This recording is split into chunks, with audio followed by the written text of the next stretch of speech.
우리가 치과에서 가장 흔하게 맞닥뜨리는 문제, 바로 충치죠. 그런데 이 치과에 따라서 어떤 곳은 충치가 하나 있다고 하고 어떤 곳은 3개 혹은 어떤 곳은 10개 이런 식으로 치과마다 치료 계획이나 진단이 다 다른 경우가 문제가 되기도 해요. 물론 치과에 가면 눈으로 볼 뿐만 아니라 긁어본다거나 아니면 엑스레이를 찍어본다거나 등등 여러 가지 진단 방법을 통해서 진단을 내리게 되는데, 사실 여러 가지 진단 방법을 통해서도 진단 자체도 치과마다 조금씩 다를 수도 있고, 그리고 충치가 있다 하더라도 이 충치를 치료를 해야 될 것이냐 아니면 좀 더 두고 볼 것이냐, 그런 것들은 같은 진단에 대해서도 치과 원장님의 어떤 철학이나 치료 계획에 따라 달라지기도 해요. 그래서 적어도 우리가 충치나 아니면 다른 문제에 대한 진단을 정확하게 하기 위해서 여러 가지 장비나 기구의 도움을 받는데, 요즘 들어서 굉장히 각광을 많이 받고 있는 장비, 바로 큐레이에 대해서 설명을 드릴까 해요. 이 큐레이라는 시스템은 제가 존경하는 저희 선배님 윤홍철 원장님께서 개발하신 장비인데요. 쉽게 말씀드리면 세균의 활성도를 감지하는 그런 시스템이라고 보시면 돼요. 충치나 아니면 치석, 치태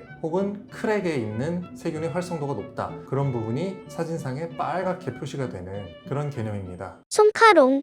그래서 엑스레이 사진상이나 눈으로는 잘 보이지 않는 미세한 크랙 속으로 스며들어 있는 어떤 활성도가 높은 세균, 이런 것들이 사진상에 빨갛게 표시가 되면서 여기는 놓치기 쉬운 문제들에 대해서 감지를 하고 진단을 할 수 있게 도와주고요. 그리고 그런 사진을 같이 보면서 환자분들께 설명드리고 이해시켜 드리기에도 굉장히 활용도가 높죠. 저희 치과에서 실제 임상에서 촬영한 사진들 보면서 제가 예를 들어서 설명을 드려볼게요. 큐레이 장비도 시스템이 종류가 몇 가지가 있는데, 저희 치과는 좀 간단하게 펜 타입으로 된 큐레이 펜이라는 장비를 쓰고 있습니다. 입안에 넣어서 촬영을 하는 구강 카메라의 형태를 띠고 있죠. 이 사진들은 제조사인 아이오 바이오사 제공되는 사진들인데요. 보시다시피 이게 충치인가?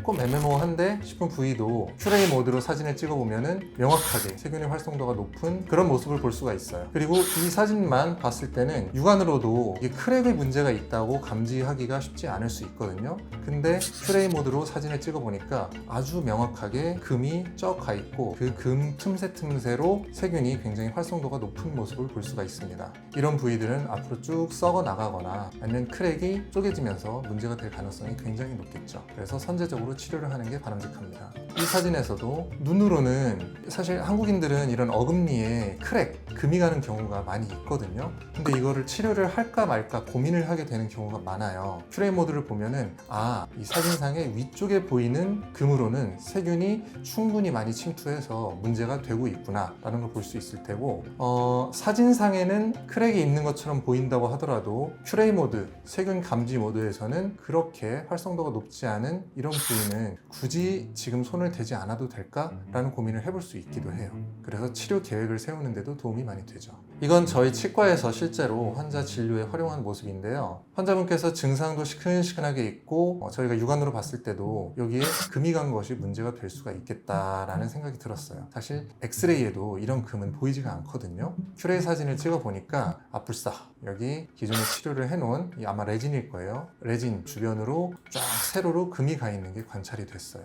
그래서 이 금 간 건 시간이 지나면서 계속 진행이 될 수 있기 때문에 얼른 크라운 수복 등으로 치료를 해주는 게 바람직합니다. 또 다른 케이스는요, 기존에 인레이라는 방식으로 치료가 돼 있었는데 그게 충치나 크랙 이런 것들이 문제가 돼 있었어요. 그것들을 다 제거를 하고 보니까 이쪽에 속에도 아직 충분히 제거가 되지 않은 그렇게 활성도가 높은 부위가 존재하고, 이쪽에 있는 이런 크랙 라인도 우리가 무시할 수가 없거든요. 그래서 이런 것들을 다 제거를 하고 신경 치료를 한 다음에 씌워야겠구나 라고 치료 계획을 확정을 지었던 케이스입니다. 이 경우에도 실제로 증상은 없으셨지만 저희가 봤을 때 여기 크랙이 분명히 눈에는 보이는데 뭔가 까뭇까뭇하게 속으로 비쳐 보이는 이 느낌이 좋지가 않다. 근데 엑스레이 상에는 뭔가 뚜렷하게 보이진 않았어요. 그래서 저희가 큐레이 사진을 찍어봤더니 크랙이 간 부위로는 세균이 충분히 침투가 돼서 이미 문제가 세로로 많이 되고 있었고, 그리고 그게 기존에 치료를 해놨던 이 세라믹 인레이가 이렇게 크게 있거든요. 그 하방으로도 세균이 침투를 해서 인레이 하방도 지금 오염이 되어가고 있구나 라는 판단을 할 수 있게 도와줬어요. 그래서 크랙이 있는 부위만 부분적으로 치료할 게 아니라 기존의 인레이를 다 제거를 하고 좀 광범위한 치료를 하는 게 바람직하겠구나 라고 치료 계획을 세울 수가 있었죠. 여기도 마찬가지입니다. 눈으로 봤을 때는 이 인레이는 겉에서 봤을 땐 깨끗해 보여요. 근데 여기에 뭔가 까뭇까뭇하게 비쳐 보이는 게 느낌이 예사롭지 않아서 역시나 큐레이 촬영을 해보니까 아니나 다를까 크랙 자체는 이미 세균 활성도가 높아져 있고 이게 인레이 하방으로도 많이 진행이 돼 있는 모습을 볼 수 있습니다.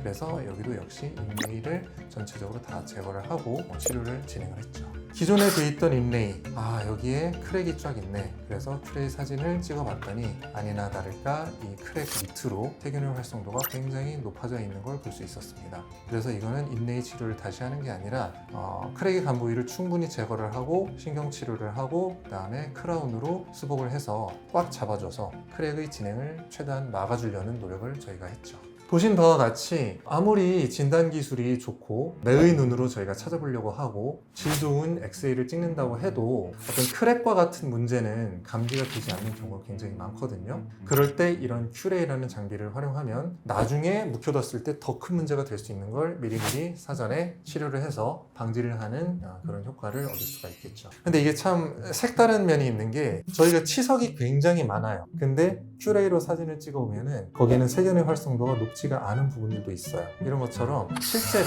어떤 병원성 문제를 일으키는 거는 세균이기 때문에 그 세균의 활성도가 높지 않은 상태에서는 아무리 어떤 크랙이라든가 치석이라든가 이런 것들이 있어도 굳이 문제가 되지 않는구나 라고 판단을 할 수도 있는 거예요. 물론 치석이 눈에 보이는데 저희가 그거를 굳이 일부러 놔두지는 않습니다만 눈에 보이는 크랙과 같은 문제를 꼭 해결을 지금 할 것인가 말 것인가 판단하는 데는 도움이 많이 되겠죠.